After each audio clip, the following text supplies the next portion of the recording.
Hey friends, and welcome back to the channel. Yes, your girl Queenie is wearing ski gloves and a beanie because it's really cold up here on this mountain, but I hope you guys like this video and make sure you smash the like button because we had to carry all this camera gear up and yeah, it definitely wasn't easy. So I hope you guys are enjoying the beautiful, nice, scenic Queenstown views. So let's jump right in because it's freezing up here and if I'm honest, I really want to get back down because I'm so cold right now. So the first money lesson I wish I knew about sooner is compound interest. I mean, did you really think that I would make this video and not mention compound interest? Of course you knew this, but of course I knew about the concept of compound interest, but I didn't realize how big an impact it can have on our wealth over a lifetime. And the beauty of compound interest is the earlier you start, the more wealth you can accumulate over your lifetime. So I really wish I knew about compound interest as soon as I started working at 14 years old, because then I would have saved a little bit more money and actually invested it instead of blowing it on a bunch of random stuff every time we went to a shopping mall. And if you want to learn more about compound interest and why starting early is more important than how much money we invest, you can watch this video up here. So the second thing that I wish I knew earlier is you really don't need a lot of stuff to be happy. I used to think that happiness was how many material possessions you had and, you know, how expensive your watch was or your handbag was or your car was, but what I've actually realized is those things don't really matter that much. Of course we do need to have money, we need money to be comfortable, we need money to be able to enjoy our lives and do the things that we want to do and to be able to be generous with the people that we care about. But we don't need excessive, crazy amounts of money and we don't actually need a lot of stuff to be happy. At least that's definitely what I've learned. So the third money lesson is I think it's so much better to be able to work for your own money than to have it given to you. Back when I was a kid and I was 16 years old and I just got my learner's license, I was kind of looking at other people around me whose parents bought them brand new cars. And I was thinking, why don't I have a brand new car? Like, why doesn't my dad buy me a brand new car? I mean, realistically, my dad, you know, he's not crazy rich or anything, but he could have bought me a new car if he wanted to. And I was kind of a bit like, honestly, it does sound a bit selfish looking back, but I was kind of thinking like, I wish I had a new car. I wish my parents bought me a new car. And now looking back, I'm so grateful that my dad didn't buy me a new car. Not only because new cars aren't a very good investment over the long term because they depreciate in value, but also because I think it's just so much better to be able to work for your own money instead of having things given to you. I know this might be a little bit controversial for me to say, but I'm very grateful that, you know, the apartment deposit that my boyfriend and I saved up was all of our own money, you know, and everything that we've bought was all with our own money and we didn't really, you know, get cash gifts. And I think over the long term, that actually puts us in a really good position because instead of expecting things, instead of having things given to us, we've had to work for it ourselves. And I think over the long term, that probably makes it better for us because we're able to, you know, earn our own money. We don't really need to rely on our parents to give us things. So let's just say, for example, you go to the casino and you win $100. It's a lot easier to spend that $100 that you didn't really work hard to earn than it would then to spend $100 that you worked really hard to earn. And I think the same goes with money as well. So the fourth money lesson that I wish I knew about earlier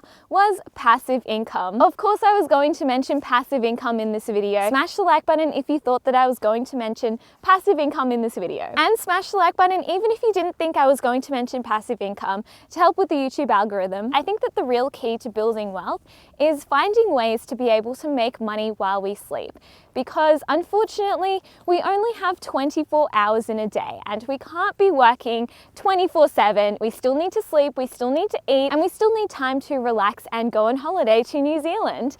And that's why I think it's so important for us to build up our passive income streams. And I really wish I knew about the concept of passive income earlier because then I would have started working on my passive income streams even earlier. And if you want some passive income ideas, I do have a video that you can watch up here. Of course, passive income, it's not as easy as it sounds to make passive income. Sure, it sounds like a dream. It sounds like, you know, you just get paid in your sleep to do nothing. But behind the scenes, it is actually a lot of work to get those passive income streams set up. But the great thing about passive income is once they are set up and they're humming along nicely, you can essentially make money while you sleep. So the fifth money lesson is that $20 is $20 no matter how much you save it or how you earn it. And I know that sounds a little bit confusing, but bear with me. So let's just say, for example, you're in a shoe shop and the shoes that you're looking to purchase are $100. But you check online and you realize there's another shoe shop just a 10-minute drive away that has the exact same pair of shoes for $80 instead of $100. Most people would drive to that place, right? Because it's only 10 minutes drive and you can make an extra $20 by doing that. It's a no-brainer, right? Now let's just say, for example, you're looking to purchase a new laptop and you're in the electronics store and the laptop that you're looking to buy is $1,050. But you notice online there's actually a shop just a 10-minute drive away that sells the exact same laptop for $1,030. Would you drive there to save the extra $20? Some people might think, you know what, nah, it's okay, it's only $20 because the purchase that I'm making is a lot more than $20, so it's a much smaller percentage. The way I like to see it now is $20 is $20, so no matter what the price of the item that we're looking to buy, if we can save $20 off that purchase, then we've just saved ourselves $20. So the sixth money lesson is that it's a lot more rewarding to actually spend money buying things for people and giving gifts to people and giving money away than it is to just kind of keep the money to yourself and actually buy something for yourself. Because being able to think about somebody else and being able to do something nice for somebody else just feels so much better at the end of the day. And I honestly think, what is money for if it isn't to help out other people in need and to help out people that we really appreciate around us? The seventh money lesson is that experiences last a lot longer than materialistic things. And I know that sounds a little bit weird, but bear with me, because what I have noticed over the last couple of years is the joy that I get from experiences tends to last a lot longer than the joy that I get from materialistic things. As you know, we went paragliding the other day. It was a pretty expensive purchase. We ended up spending $150 on that paragliding experience. And you know what? The whole experience lasted about an hour. So you might say that is a pretty expensive activity and you only got an hour of experience out of that. But in my opinion, that experience lasted a lot longer. And the joy that I was able to get from that activity actually lasted a lot longer than the 1 hour.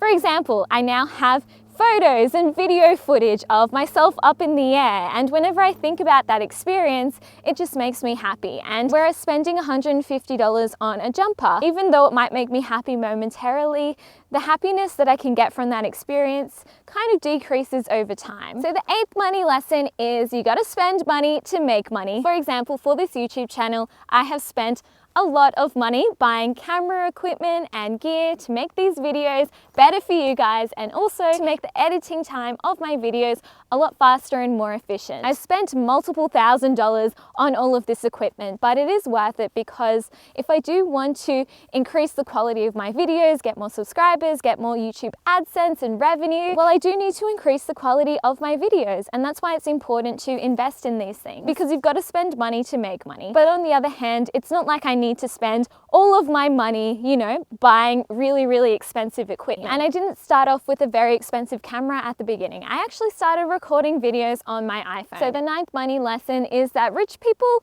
often don't look the way that you expect them to. I read this book called The Millionaire Next Door, and they did a lot of studies on millionaires, and they initially started to interview people that they thought were millionaires, you know, the people that live in the really fancy houses, in the really nice suburbs, with the really fancy cars. And what they actually found was a lot of these people were actually living paycheck to paycheck because their lifestyle expenses were just so expensive. And yes, a lot of them were earning really high incomes, but they were still living paycheck to paycheck because their lifestyle expenses were really high, and some of them were actually in a lot of debt. And on the other hand, a lot of people that were actually multi-millionaires actually lived in pretty ordinary neighborhoods, drove pretty ordinary cars, and lived in really ordinary houses. And they weren't earning crazy, crazy amounts of money. And the way that they were able to accumulate all of this wealth was by living a pretty frugal lifestyle and living a really humble lifestyle. So millionaires sometimes don't look the way that you expect them to look. So the 10th money lesson that I learned is that retirement isn't actually an age,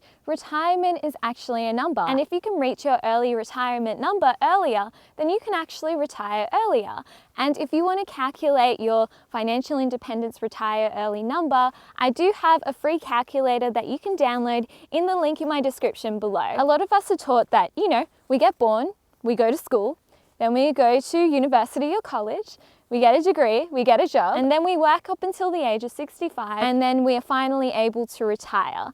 But there are different ways that we can live the lifestyle that we want. Maybe we can have little mini retirements throughout our lifetime. Maybe we can work really hard in our 20s and then actually retire in our 30s. There are so many different ways to do it. You could even partially retire early and then pick up a job that you really love and do that part-time. Money gives us so much freedom to be able to live the kind of lifestyle that we want to live and do the things that really make us happy. And whatever your financial goals are, whether that be early retirement, partial retirement, mini retirements throughout your lifetime, or even just to take the pressure off your full-time job. I think the great thing about money is money really is freedom, and it can give us the freedom and possibility to pick and choose what we do in life without having to take money into consideration in every single decision. So those are 10 money lessons that I really wish I knew sooner, and now I'm going to wrap up this video because my hands are freezing even though I'm wearing ski gloves and my nose is really cold.